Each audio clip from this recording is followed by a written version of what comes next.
How to practice at home. Hello, my friend. Good to see you. How are you? Great. So listen, today I am going to give you lots of ideas about how to practice speaking English when you are alone at home. Home Alone sounds like a film. Are you ready? Let's do it. So listen, today we're going to be looking at how to practice speaking English when you are alone at home. It's not so easy for many people, right? Because maybe you don't have any native English speakers in your city. Maybe there are no tourists that you can go and harass.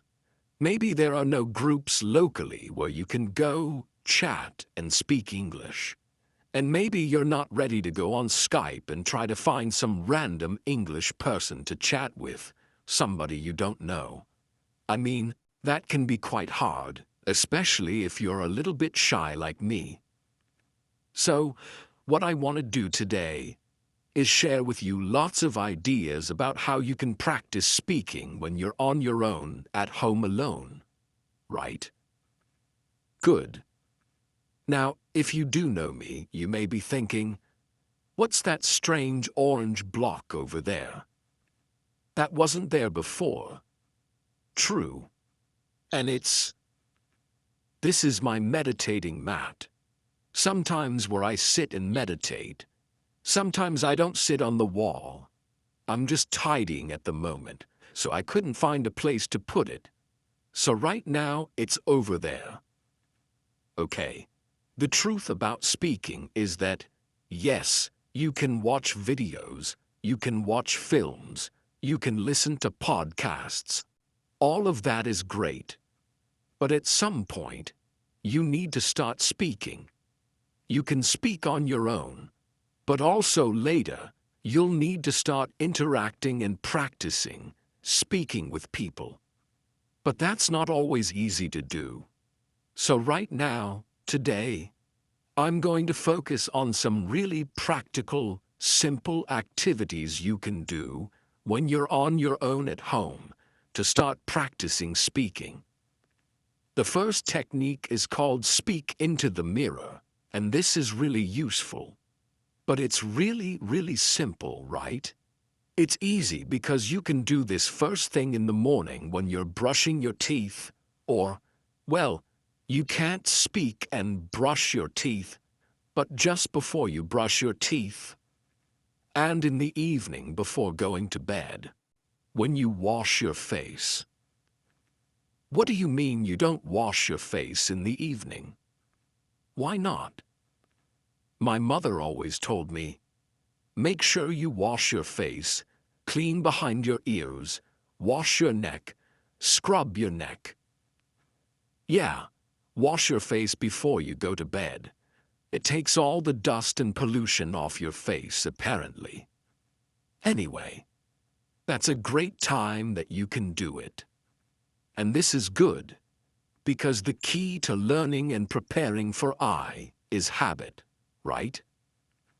If you can attach your learning to an existing habit, brushing your teeth or washing your face, then it makes it much easier. Now, I used to do this when I was learning Chinese. In the morning after brushing my teeth, I would just have a few sentences talking about what I'm going to do today in the future. Right?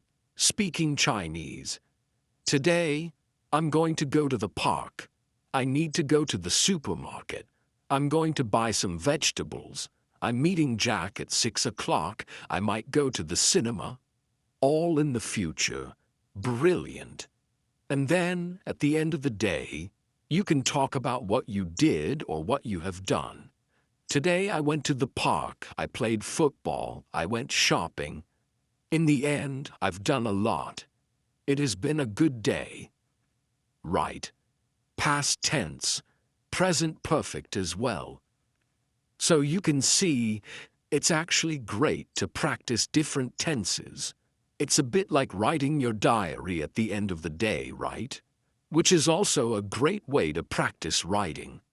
But this is speaking in front of the mirror. It's nice. It's reflective learning in many ways. Okay, moving on. The next one I call collocation fun. Right. Collocations are words that are often used together. Like, we talk about heavy rain. Heavy rain in English. We don't say big rain. Today there's big rain. There is heavy rain. So, these are collocations. Collocation fun is where we're going to practice speaking, using a very common teaching method, really based on the task-based approach to teaching. It's based on prepare, practice, present. So, we'll be preparing the words, the collocations, practicing sentences, and then presenting a whole talk. Now, the reason I suggest doing this in front of the mirror is that actually, there are great benefits to talking to a mirror. First of all, mirrors don't answer back, like young children or wives. But apart from that, when you're speaking in the mirror, you can look at your mouth and see the kind of movements that you're making, which is great. It's useful for pronunciation. You can also check your body language. You may be surprised to see that you speak like that without ever moving your arms, or that you suddenly realize, I'm doing this all the time. That's fine, but being aware of your body language can be quite good. And also, you feel like you're talking to someone. Many people I know, and this happened to me, I practiced for a long time with a book. And when I went to speak to somebody in the foreign language, it was like a shock seeing this face in front of me. Oh my God! But practicing with the mirror, you get used to a face in front of you, right? So it does help. So let's look then. Prepare, practice, and present. Preparing. What I suggest you do here is take a topic, right? A recent topic we were studying in the live lessons was science. Then, get some collocations. You can use your course book if you want. You can get onto the internet. Or you can go to my channel and watch other content, like How to Learn English, My Struggle to Learn English, and others, etc. In here, right, you've got free video lessons. You can go through the free video lessons, and there is a recent one on how to learn English, so you can just listen, right? Download the video. Yeah, we want to download that, and then find in there all the collocations. Look, you've got the notes here. And here, you've got collocations, you've got idioms, you've got loads of stuff. And what I would do is take maybe 6 or 7 collocations or idioms, like exact science, it's not rocket science, or to be on the same wavelength. And that's the preparation, right? That's step 1. Step 2. In front of the mirror, just make a sentence with it, right? Exact science. Well, parenting, bringing up children, is not an exact science. Cooking is not an exact science. Frying an egg, it's not rocket science. It's actually quite easy, right? Then I'm just practicing sentences here. And then in the end, after practice, comes present. I take one of the old Part 2 questions around science. Maybe something like, describe an area of science you're interested in. And then start to talk about it for maybe a minute, trying, if possible, to use some of these phrases in sentences. Right? So you may say something like this. Describe an area of science you're interested in. Well, okay. I guess an area I'm interested in actually is cooking. And I know it's not an exact science, but I guess it's a branch of science. A branch of food science, maybe, right? And I am interested in the science behind cooking. I think it's very interesting. I know with cooking, when you heat things up, they change. And when you mix different things like sugar and vinegar, you get different levels of acidity, and chemical reactions happen. So I think it's really interesting, right? I think chefs and scientists are really on the same wavelength because they're trying to experiment, discover new things, whether it's cooking or new dishes, things like that. I know cooking isn't rocket science, but I am interested in how it works. So yes, although it's not a hard science, I think it's an interesting area of science for me. So, you can see what I'm doing here is not giving a perfect part 2 answer. I'm just trying to activate and practice some of these expressions that I've been learning. And that's it, really. So that's it. It's great because preparing the collocations, practicing the sentences, and then presenting a talk is a really tried and tested method. Do it in front of the mirror. It's great. You get everything.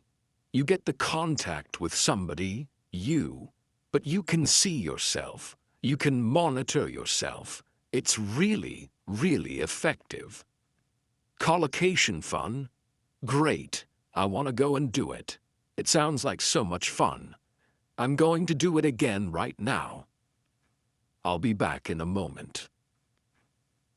Next up, practice with short audios. Now, I am a big fan of extensive listening, right? Listening to podcasts and films, that's great.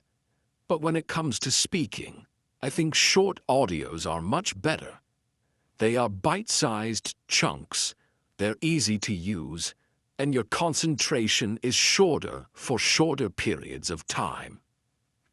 You can work with, for example, recorded P-sample answers. There are many websites that have those.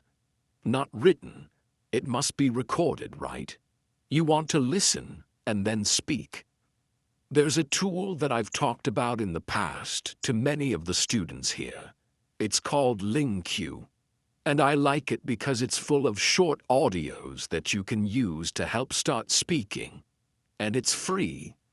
I mean, there is a paid version, but you can get lots of stuff for free, which is great here. So let me show you first of all how that might work. So this is LingQ. Okay, I'm not going to explain how it works. You can find that out once you sign up for free. But basically, there's a library. You choose your level here. So, let's say I'm going to go intermediate. And you can choose, down here, different audios to listen to. I've got one of my previous lessons here about sport that I will open up. And let me just show you briefly how it works. We'll just focus on the bit on the left, okay? Okay, let's try. Hello, Steph. Hello, Steve. Nice to see you again. Nice to see you again. So what I want you to focus on first is, as you listen to the sentence, pick out the stressed words. Nice to see you. Nice. See. You. Like to chat a bit about your interest in sports. Chat. Interest. Sports. So I'm just repeating the stressed words. Chat. Interest. Sports. Sure, you lived in Japan for quite a few years, I think. Lived, Japan, years, I think. Right, about 9 years. 9 years. Okay, so you can see I'm just doing the word stress. And also, you can pick out chunks or phrases that you like or that sound interesting. Years, and I think you lived in different cities. That's right. I lived in Sendai for 4 years, which is a little bit north of Tokyo. A little bit north. A little bit north. That's interesting. Which is a little bit north, right? Not in the north, not located in the north, but a little bit north of, nice, Tokyo for 4 years and then 1 year down south in Shikoku. Down south. Interesting. Not in the south but down south. Okay, and did you play any sports when you were in Japan? A little bit. A little bit. I love that. A little bit. Played a little bit of soccer. I played a little bit of soccer. A little bit of soccer. Isn't that great? So you can see I'm picking out either the stressed words or little phrases or chunks that I like. And this is really helping us listen and prepare for speaking. Next, what you'll do after you've finished, if you want, you can check the tape script as you listen again. That's fine.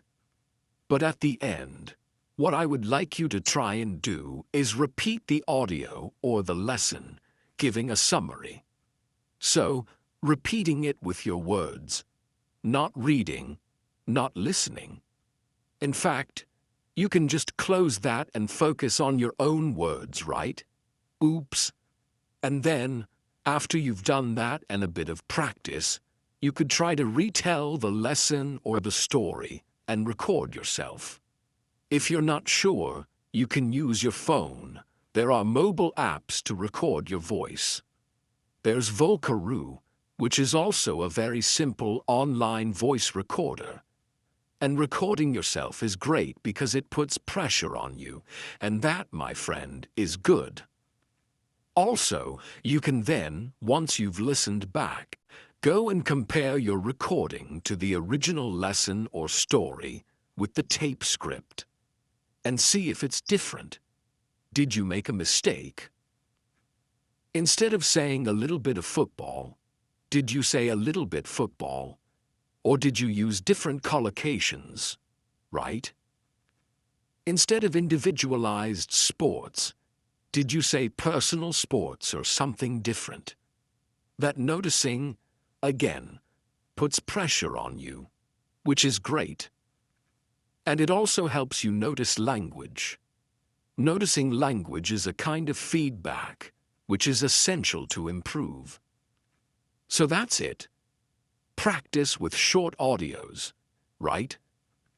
The next one is really fun, and it's about imitating your favorite English-speaking actor or actress. Okay, so here, when you watch a film in English, take some of the actors that you really like and pretend to be them, right? You're copying their body language, their gestures, their facial expressions, their accent, their voice, their words. You're copying everything. Why does this work? Because it's all about identity. A key part of language learning is your identity as an English speaker. And as students, we often have a mask, or we can create a mask, that we hide behind when we speak a foreign language. This can be very, very helpful to reduce anxiety or stress, especially if you're shy or you don't want to, you're embarrassed of mistakes and of not speaking correctly. When you have this mask to hide behind, it doesn't matter because you're being somebody else. And it's great fun to do this with actors and actresses. Is that actress or actresses that you like? Let me show you a very, very simple example. There's a great actor called Rowan Atkinson. You may know him from Mr. Bean, but he plays a myriad of characters. One of the recent ones is Johnny English, right? Let's have a look at Johnny English. I'm not sure. Let me clear up the uncertainty for you. You haven't, right? So it's that. Taking the character, trying to do the voice and the whole body, and you become that character. And you can do that when you're practicing speaking on your own, right? You probably don't want to do it when you're out and about at the shops or speaking to foreign people. Hello? They'll think you're Johnny English. They'll think you're mad. But when you're having fun at home, it can be a great way to practice. So that's it. Imitate your favorite English-speaking actor. The next one is to send audio messages. Right now, when you're using, if you're using Facebook, WhatsApp, or other social media that have a chat facility, often we send text messages. You probably send them in your own language, but you could think about sending them in English, right? And go a step further. Send an audio message rather than a written message, because that will be practicing your English. Okay. You can do this if you have some friends who maybe speak English, or family members. You can have a bit of fun with them, practicing sending messages to each other in English or any other language, right? I mean, we do this sometimes. It can be quite fun to do. And the great thing about sending audio messages is, it's not like a live phone conversation where the pressure is there. You have time to prepare, to think about what you're going to say, to record it. And if you don't like it, delete it, record it again. But it doesn't have to be perfect, right? It's just about practice, not perfection. Practice. So sending audio messages is a great way to do it. Next up, imitate the English foreigner. Now, I'm sure most people can imagine or know how English people speak your language, right? If you've got tourists, or you've met people from other countries who speak your language, how do the English people speak your language? Take that sound, that accent, and start to use it. So, for example, let's imagine I'm Spanish, right? And I'm thinking, so how do English people speak Spanish? Right? They don't speak perfectly. They speak with an English accent, right? So the Spanish person would try and speak Spanish with the English accent, right? And then switch to English, but keep that accent. Hello, how are you? I'm fine, thank you. Can you hear that? The same pronunciation and accent. It's easy to switch, and suddenly my English sounds English. It sounds great, right? That's it. I'm doing an example with Spanish, but you could do it with any other language, right? Think how English people speak your language. Speak your language with that accent and then switch to English, keeping that British accent or English accent or American accent.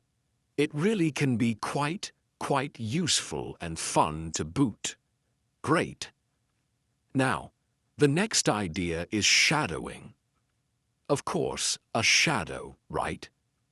If the sun is shining down on the floor behind you, you have a shape the same as you, right? Dark. That's your shadow. The sun leaves a shadow. You leave a shadow. And to shadow someone is to follow somebody. So if I shadow you, it means I'm following you. Sometimes detectives will shadow suspicious people, right? Now, in language, when we shadow somebody, it can be just to repeat them, but you're very close behind them, right? Remember, wherever you go, your shadow follows very closely. So here, the thing to do is to find a short audio and to listen for maybe a minute, and then repeat, almost on top of the voice, but maybe a fraction of a second behind them. So, you're just behind them, but you're really following them very, very closely. Do not wait for the sentence to finish and then repeat. This is different. This is being really close behind them, and it forces you to pick up on word stress and intonation. And if you focus on those two things, it really can help build up that speaking skill. Word stress and intonation. Let me kind of demonstrate. So, we've taken from Q-lips or Q-lips a little audio. First of all, I recommend you listen to the minute completely so you've got an idea of what it's about, and I've already done that because I'm well prepared. And then, the second time you listen and shadow, let me show you how close we are behind it. I'm going to use my phone so you can hear properly. So Jeremy, let's get into it. Talk about how to talk about pots, how to talk about movies and music and the kind of artwork that enriches our lives. This topic was suggested to us by one of our listeners, and she sends us email, which I will read for everybody now. It says, "Okay, I think you get the idea, right? So it's different from wait, listen, and repeat. It's shadowing, following closely. At first it's very hard, but the more you do it, the more you'll be noticing word stress, intonation, even accent. I noticed I was picking up a Canadian accent. It's all about, right? That is shadowing. Let's move on. So, we've had shadowing. Right now, we're going to look at responding. What is responding? Well, put very, very simply, responding is you hear a question, you get an idea, you give an answer, you respond. The biggest problem students have is that they practice. They take a question, they know the question, they've prepared it, and they practice giving answers, right? What happens in the exam? Well, surprise, surprise, in part 3, you get strange questions you weren't ready for. What do you think of globalization? And what do you do? First of all, have something to say about globalization, right? Make sure you've done a bit of research on the topics. Get some ideas. If you don't know, you can always say, "Oh, I haven't thought about that. Let me see." Right. Use a time filler to gain time. Let me see. Use a time filler to gain time. But the most important thing is that in your practice, as well as looking at these topics, you need to practice responding. Because in part 3 in the exam, the biggest problem students tell me is, I didn't have an idea. I didn't know what to say. I wasn't expecting that. I just couldn't get my ideas out and speak. So, you need to practice responding. Where you hear a question, you've got no idea what it is, you get an idea quickly, and you answer, right? It's a bit of pressure, but as I mentioned before, a bit of pressure is good in your practice. Now, you can do this if you have a speaking partner, really effectively, right? So what you do is, one of you says, "I'm going to bring into our next session 5 questions, and you don't know what they are." The other person does the same. You come into your session, and you ask each other these surprise questions. It's a shock at first, but it's like anything. It's like going down to the gym. You just practice this, and you build up the skill. If you haven't got a speaking partner, you can do a bit of practice on my YouTube channel. Right. If you know my YouTube channel, English Spoken Stories, hidden away in the playlists, go on the playlists. There's lots here that you've probably never seen. And at the very bottom, you'll see 2 episodes which are very useful for you. Right? And then the next question, let me just play it for you and you'll see. Let's press shuffle, and it plays automatically. Do you like your hometown? Oh, that's a good question. Do I like my hometown? Yeah. I think my hometown, Manchester, which is up in the north of England, is a very attractive place. There's lots of restaurants and shops. It does attract quite a few tourists as well, and they often come in to see the industrial landscape or the football pitches. We have a famous football team called Manchester United. Do tourists like to visit your hometown? Yeah, there are quite a lot of tourists who come to visit my hometown. So, you see what's happening, right? It's just automatically asking me the next question, and I practice responding because I don't know what the questions are. It's shuffle random. So you can practice that. You can also make your own. Right. Set up your own YouTube channel. Don't worry about people finding it, they rarely do. And you just put some questions up with a gap for the answer, and then shuffle, and Bob's your uncle. Fantastic. That's it. The next suggestion is, describe what you are doing. And I know a lot of teachers suggest this as a way of thinking in English, right? So, when you're out and about, when you're out and about, maybe in the park and you're seeing different things, you describe what you see. Now, I suggest you start with words, right? So there you are, out and about in the park, and you see, oh, bicycle, person, path, trees, bag, woman, phone. And you're using words, right? And then, right as you're walking around the park, you make collocations, little chunks of language, right? Riding a bike, a long path, a cluster of trees, the woman glued to her phone, picnic, having a picnic, maybe, right? And then you go on to make sentences. Okay, this is a bit like that prepare, practice, present we mentioned earlier. So you're going from words to collocations to sentences, right? Oh, there's a man strolling in the park. There's a woman riding a bike. And also there are lots of trees. There's a woman glued to her phone, and she looks like she's about to have a picnic.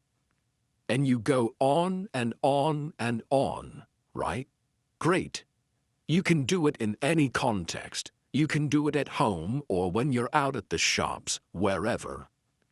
Now you may think and you may say, yeah, but Ariel, you can't go around the streets talking to yourself. People will think you're mad. Well, yes and no, right? Nowadays, put these on, right? Nowadays, people walk around and they're on the phone and like, hello, yeah, John. Yeah, I'm in the park, actually. Yeah, it's lovely. There's a man strolling over there. There's a woman riding a bicycle. Yeah, I'm good. How are you? Right? That's perfectly normal. To be talking to yourself in the streets, right? And if you're not comfortable with that, you can pretend that you're Johnny English, right? Pretend you're a spy. Hello, yes. There's a man walking along a path. There's a woman riding a bicycle. And I think there's a woman glued to her phone. And she's about to have a picnic. Call in the police. Get Johnny English. Pretend to be a spy. I don't know. It's very, very normal. But the key, speak out and go from words to collocations to sentences. Great practice. You can do it at home as well. I mean, I'm talking about getting some fresh air. Nowadays, that's not so easy, right?